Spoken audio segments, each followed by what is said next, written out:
رسول کریم صلی اللہ علیہ وسلم نے فرمایا من بر والدیہ طوبی لہ زاد اللہ فی عمرہ، اس بندے کے لیے بھی جنت کا طوبہ درخت ہے، جنت کی خوشخبری ہے، عظیم خوشخبری ہے۔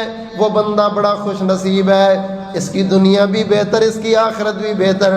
آپ نے فرمایا طوبی من بر والدیہ، جو بندہ اپنے بوڑھے والدین کی خدمت کرے گا اللہ اس بندے کو جنت کا طوبہ درخت بھی دے گا اور عمر میں برکت بھی دے گا۔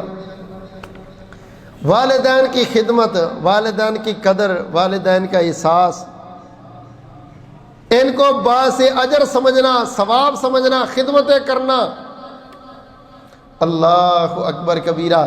یہ نعمتیں جب بندے سے چھن جاتی ہیں نا تو پھر احساس پیدا ہوتا ہے، کاش ابو ہوتے میں یہ کرتا، امی ہوتی میں یہ کرتا۔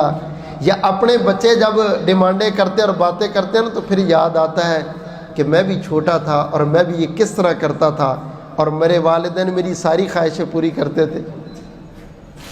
آج ہوتے آج میں ان کی خدمت کرتا، یہ کرتا، وہ کرتا۔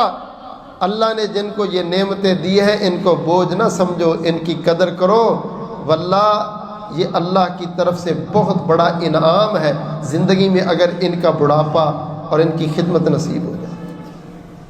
اللہ تعالیٰ والدین کا سایہ تا خیر تک، تا دیر تک سلامت رکھے اور اولاد کی ان کی خدمت کر کے اپنی جنت حاصل کرنے کی توفیق۔ فرمایا اس بندے کو بھی میں گارنٹی دیتا ہوں جنت کا طوبہ مقام، جنت کا عظیم درخت اور جنت کی عظیم خوشخبری۔ جو اپنے والدین کی خدمت کرے گا اور اس کو دوسرا انعام کیا ملے گا؟ اللہ اس بندے کی عمر کو بڑھا دے گا۔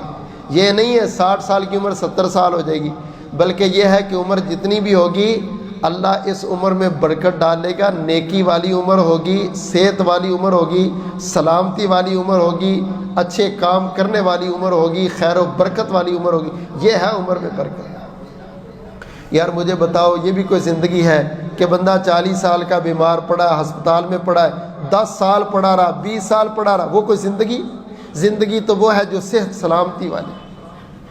عمر میں برکت سے مراد یہ ہے کہ صحت والی، سلامتی والی، نیکی والی، تقوی والی، اچھائی والی، خوشیوں والی زندگی۔